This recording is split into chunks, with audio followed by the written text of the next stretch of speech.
Price the lord. ಪ್ರಿಯ ದೇವರ ಮಕ್ಕಳೇ, ಯೇಸು ಕ್ರಿಸ್ತ ನಾಮದಲ್ಲಿ ನಿಮ್ಮೆಲ್ಲರನ್ನು ವಂದನೆ ಹೇಳ್ತೇನೆ. ಈ ಸಮಯದಲ್ಲಿ ನಾವು ಒಂದು ವಾಕ್ಯ ಓದ್ಕೊಳ್ಳೋಣ. ದಾನಿಯೇಲ 3ನೇ ಅಧ್ಯಾಯ 25ನೇ ವಚನ. ದೇವರಿಗೆ ಸ್ತೋತ್ರ.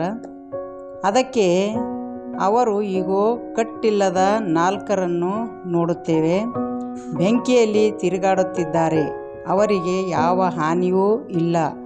4ನೆಯವರ ರೂಪವು ದೇವಕುಮಾರನ ರೂಪದಂತಿದೆ ಎಂದು ಹೇಳಿ ದಗದಗನೆ ಉರಿಯುವ ಅವಿಗೆಯ ಬಾವಿಯ ಬಳಿಗೆ ಹೋಗಿ ಪರತ್ಪರ ದೇವರ ಸೇವಕರಾದ ಶಾದ್ರಾಕ್, ಮೆಷಕ್, ಅಬೇದನಗೋ ಎಂಬವರೇ, ಬನ್ನಿ, ಹೊರಗೆ ಬನ್ನಿರಿ ಎಂದು ಕೂಗಲು ಶಾದ್ರಾಕ್, ಮೆಷಕ್, ಅಬೇದರು ಎಂಬವರು ಬೆಂಕಿಯೊಳಗಿಂದ ಹೊರಟು ಬಂದರು. ಆಮೇಲೆ ದೇವ್ರ ನಮ್ಮ ಸ್ತೋತ್ರವಾಗಲಿ. ಪ್ರಿಯ ದೇವ್ರ ಮಕ್ಕಳೇ, ದಾನಿಯೇಲನಿಗೆ ಏನು ಮಾಡಿದ್ರು?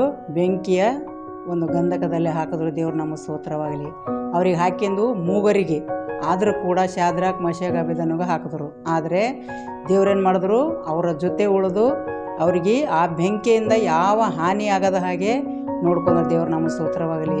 ಬೆಂಕಿ ದಹಿಸುವ ಬೆಂಕಿ ಆಗಿದ್ದರೂ ಕೂಡ ದೇವರವ್ರ ಜೊತೆ ಇದ್ದು ಅವ್ರ ಜೊತೆನೇ ಅಡ್ಡಾಡಿದ್ರು. ದೇವ್ರಿಗೆ ಸ್ತೋತ್ರ. ಅದಕ್ಕೋಸ್ಕರ ಭರವಸೆ ಉಳ್ಳವರಾಗಿ ಅವ್ರೇನು ಮಾಡಿದ್ರು? ಎದುರಿಸಿದ್ರು. ಯಾಕಂತಂದರೆ ನೀನೇನೇ ಮಾಡಿದ್ರು ನಾವು ನಿನ್ನ ಮೂರ್ತಿಗೆ ಅಡ್ಡ ಬೀಳಲ್ಲ ಅಂತ ಹೇಳಿಬಿಟ್ಟು ಧೈರ್ಯಪಟ್ಟು ಅವ್ರೇನು ಮಾಡಿದ್ರು? ಹಿಂಜಾರಿಲ್ಲ ಅವರು. ಯಾಕಂತಂದರೆ ಈ ಲೋಕದ ಅಂಧಕಾರ ಶಕ್ತಿ ಆಗಲಿ, ಆ ದುರಾತ್ಮಕ್ಕಾಗಲಿ ಈ ಕಾಲದಲ್ಲಿ ಅನೇಕ ಮಕ್ಕಳು ಅಂಜೂರಾಗಿದ್ದಾರೆ, ಹೆದರೋದರಾಗಿದ್ದಾರೆ. ಅದಕ್ಕೋಸ್ಕರ ಅವ್ರ ಹಿಂದೆ ಏನು ಮಾಡಿದ್ರು? ಭಾಳ ಧೈರ್ಯವಾಗಿ ಜೀವಿಸಿದ್ರು. ಅದಕ್ಕಾಗಿ ದಗದಗನೆ ಉರಿಯೋ ಅವಿಗೆಯೊಳಗೆ ಹಾಕಿದ್ರು ಕೂಡ ಅವ್ರು ಏನಾಗಿಲ್ಲ, ಸುಟ್ಟಿಲ್ಲ. ಅದಕ್ಕೆ ಆ ಒಂದು ರಾಜನ ಏನು ಮಾಡಿದ್ರು? ತಿರ್ಗಾ ಬಂದು ಅವರನ್ನು ಮೇಲಕ್ಕೆ, ಯಾಕೆಂದರೆ ದೇವರ ಮಕ್ಕಳಾಗಿರೋದು ನೀವು, ನಿಮಗೆ ಯಾವ ಹಾನಿಯಾಗಿಲ್ಲ, ನೀವು ಬರ್ರಿ ಅಂತ ಹೇಳ್ಬಿಟ್ಟು ದೇವ್ರ ನಮ್ಮ ಸ್ತೋತ್ರವಾಗಲಿ. ಅವನಿಗೆ ಕೂಡ ಏನಾಯಿತು? ನಂಬಿಕೆ ಬಂತು. ಯಾಕಂತಂದರೆ ಸತ್ಯ ದೇವರು ಯಾರು ಎಂಬುದು ನಂಬಿಕೆ ಬಂತು. ಅದಕ್ಕೋಸ್ಕರ ಶಾದ್ರಾಕ್, ಮೆಷಕ್, ಅಬೇದನಗೋ ಯಾವ ರೀತಿ ಜೊತೆ ಇದ್ದು ಆ ಒಂದು ಬಾವಿಯೊಳಗೆ ಯಾವ ಬೆಂಕಿಯಲ್ಲಿ ಹಾಕಿದ್ರೂ ಕೂಡ ಅವ್ರು ಏನಾಗಿಲ್ಲ, ಸುಟ್ಟಿಲ್ಲ. ಅವರ ಮುಂಡಸ ಕೂಡ ಸುಟ್ಟಿಲ್ಲ. ಅದಕ್ಕೋಸ್ಕರ ದೇವರು ಅವ್ರ ಜೊತೆ ಇದ್ದು ಕಾಪಾಡಿದ್ರು. ಯಾಕಂದರೆ ಅವರು ಧೈರ್ಯವಾಗಿ ಪ್ರಾರ್ಥನೆಯಲ್ಲಿ, ವಿಜ್ಞಾಪನದಲ್ಲಿ, ಉಪವಾಸದಲ್ಲಿ ಅವರು ಭಾಳ ಶ್ರದ್ಧೆಯಿಂದ ಇದ್ದರು. ಅದಕ್ಕಾಗಿ ದೇವರು ಅವ್ರ ಜೊತೆನೇ ಇದ್ದರು. ಹಾಗೆ ನೀವು ಕೂಡ ಏನಾಗಬೇಕು? ನಂಬಿಕೆಯಿಂದ, ದೇವರಲ್ಲಿ ಹೆಚ್ಚಾಗಿ ನಂಬಿಕೆಯಿಂದ ಜೀವಿಸಬೇಕು. ನಾವು ಭರವಸೆ ಯಾರ ಮೇಲೆ ಇಡಬೇಕು? ದೇವ್ರ ಮೇಲೆ ಇಡಬೇಕು. ಯಾಕಂತಂದರೆ ನಮಗೂ ಈ ಲೋಕದಲ್ಲಿ ಅಂಧಕಾರ ಶಕ್ತಿ ಇದೆ, ಅನೇಕ ಶೋಧನೆಗಳಿದೆ. ಆದರೂ ಕೂಡ ನಮಗೆ ದೇವ್ರು ಏನು ಮಾಡ್ತಾರೆ? ಸಂಗಡ ಇದ್ದು ನಮ್ಮನ್ನು ಕಾಪಾಡುವಂಥ ಸರ್ವಶಕ್ತರಿದೆ. ಅಂಥ ಬೆಂಕಿಯ ಬಾಯಿಂದ ಬಚಿಸಿದ್ದಾರೆ. ಅಂದರೆ ನಾವು ಈ ಲೋಕದಲ್ಲಿ ನಮಗೇನು ಅಷ್ಟು ಕಷ್ಟ ಕೊಟ್ಟಿಲ್ಲ ದೇವರು. ಅದಕ್ಕಾಗಿ ನಾವು ಏನು ಮಾಡಬೇಕು? ಈ ದಿನಗಳಲ್ಲಿ ನಂಬಿಕೆ ಉಳ್ಳವರಾಗಿ, ನಿರೀಕ್ಷೆ ಉಳ್ಳವರಾಗಿ ನಾವು ಜೀವಿಸಬೇಕು. ದೇವ್ರು ನಮ್ಮ ಸ್ತೋತ್ರವಾಗಲಿ. ಧೈರ್ಯ ಮುಖ್ಯ, ಬಲ ಮುಖ್ಯ.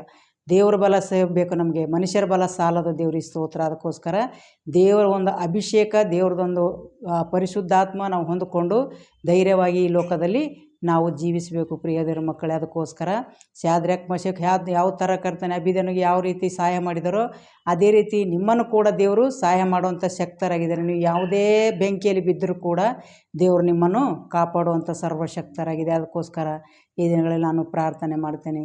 ಪರಿಶುದ್ಧನೇ, ಪರಿಶುದ್ಧನೇ, ಪರಿಶುದ್ಧಾತ್ಮನೇ ನಿನಗೆ ಸ್ತೋತ್ರ ಕರ್ತನೆ. ತಂದೆಯಾದ ದೇವರೇ ನಿನಗೆ ಸ್ತೋತ್ರ ಕರ್ತನೆ. ಅಪ್ಪ, ಶಾದ್ರಾಕ್, ಮೆಷಕ್, ಅಬೇದನಗೋ ಕರ್ತನೆ ಯಾವ ರೀತಿ ಕರ್ತನೆ ಅಪ್ಪ ಬೆಂಕಿಯ ಬಾಯಿಲಿಂದ ಕರ್ತನೆ ತಪ್ಪಿಸಿ ಅಪ್ಪ 4 ನೀವಾಗಿ ಕರ್ತನೆ ಅಪ್ಪ ಅವ್ರ ಜೊತೆ ಇದ್ದು ಕಾಪಾಡಿದಂಥ ಸರ್ವಶಕ್ತನೇ ನಿನಗೆ ಸ್ತೋತ್ರ ಕರ್ತನೆ. ಅಪ್ಪ ಯಾವ ಹಾನಿ ಆಗದೆ ಕರ್ತನೆ ಅಪ್ಪ ಅವ್ರದ್ದೊಂದು ಯಾವುದು ಏನು ಕರ್ತನೆ ಅಪ್ಪ ಒಂದು ಕೂದಲು ಸುಡದ ಹಾಗೆ ನೋಡ್ಕೊಂಡಿದಂಥ ನಿನ್ನ ಕೃಪೆಗಾಗಿ ನಿನಗೆ ಸ್ತೋತ್ರ ಕರ್ತನೆ. ಅನೇಕ ಮಕ್ಕಳು ಕರ್ತನೆ ಆ ಕ್ಷಣದಲ್ಲಿ ಕರ್ತನೆ ನಿನ್ನ ಮೇಲೆ ಎಷ್ಟೋ ಜನ ನಂಬಿಕೆ ಇಟ್ಟಿದ್ದಾರೆ ದೇವ. ನಿನಗೆ ಸ್ತೋತ್ರ. ಆ ಅದ್ಭುತಗಳು ನೋಡಿ ಕರ್ತನೆಪ್ಪ ಅನೇಕ ರಕ್ಷಣೆ ಹೊಂದಿದ್ದಾರೆ ದೇವ. ಅದೇ ರೀತಿ ಕರ್ತನೆ ಇವಾಗೂ ಕರ್ತನೆಪ್ಪ ಅನೇಕ ಮಕ್ಕಳು ಇದನ್ನು ದುರಾತ್ಮ ಶಕ್ತಿಯಿಂದ, ಅಂಧಕಾರ ಶಕ್ತಿಯಿಂದ, ಈ ಲೋಕದ ಕರ್ತನೆ ದುರಾತ್ಮಲಿಂದ ಕರ್ತನೆ ಎಷ್ಟೋ ಜನ ಹಿಂಜಾರಿ ಹೋಗ್ತಾ ಇದ್ದಾರೆ ದೇವ. ಯಾವುದೇ ಕಾರಣ ಕರ್ತನೆ ಅವರು ಬಿದ್ದು ಹೋಗದೆ ಕರ್ತನೆ ಕಡೆಯವರೆಗೂ ದೃಢವಾಗಿ ನಿಲ್ಲಬೇಕು, ಧೈರ್ಯವಾಗಿ ನಿಲ್ಲಬೇಕು, ಬಲದಲ್ಲಿ ನಿಲ್ಲಬೇಕು ಕರ್ತನೆ. ಅವ್ರ ಬಲ ಸಾಲದು ಕರ್ತನೆ, ನಿನ್ನ ಬಲ ಬೇಕು ದೇವ. ನಿನಗೆ ಸ್ತೋತ್ರ. ಅಪ ಉಪವಾಸದಲ್ಲಿ, ಪ್ರಾರ್ಥನೆಯಲ್ಲಿ ಕರ್ತನೆ ಹೆಚ್ಚಾಗಿ ಬೆಳೆಯುವಂತೆ ಪ್ರತಿಯೊಂದು ಮಕ್ಕಳಿಗೆ ದಿನಗಳಲ್ಲಿ ಮುಟ್ಟು ದೇವ. ನಿನಗೆ ಸ್ತೋತ್ರ. ದಾನಿಯೇಲ ಯಾವ ರೀತಿ ಕರ್ತನೆಪ್ಪ ನೀನು ಸಹಾಯ ಮಾಡಿದೋ ಅಪ್ಪ, ಅವರಿರುವಂಥ ಸೇವಕರಿಗೆ ಕೂಡ ಕರ್ತನೆ ಸಹಾಯ ಮಾಡಿದೋ ಅದೇ ರೀತಿ ಕರ್ತನೆ ಈಗಿನ ಕಾಲದಲ್ಲಿ ಅನೇಕ ಮಕ್ಕಳು ಬಿದ್ದು ಹೋಗ್ತಾಯಿದ್ರೆ ಕರ್ತನೆ, ಅನೇಕ ಮಕ್ಕಳಿಗೆ ಶಾಂತಿ, ಸಮಾಧಾನ, ಸಮಾಧಾನ ನೆಮ್ಮದಿ ಇಲ್ಲ. ಪ್ರಪಂಚದ ಎಲ್ಲ ಮಕ್ಕಳನ್ನು ಕಾಪಾಡಿ ನಿನ್ನ ಮಕ್ಕಳಾಗಿ ಜೀವಿಸುವಂತೆ, ಸಾಕ್ಷಿ ಮಕ್ಕಳಾಗಿ ಜೀವಿಸುವಂತೆ, ಧೈರ್ಯವಾಗಿ ಜೀವಿಸುವಂತೆ ನಿನ್ನ ಮಕ್ಕಳಿಗೆ ಮುಟ್ಟಬೇಕೆಂದು ಯೇಸುವಿನ ನಾಮದಲ್ಲಿ ಕೇಳ್ತೇನೆ ತಂದೆ. ಆಮೇನ್. Praise the lord.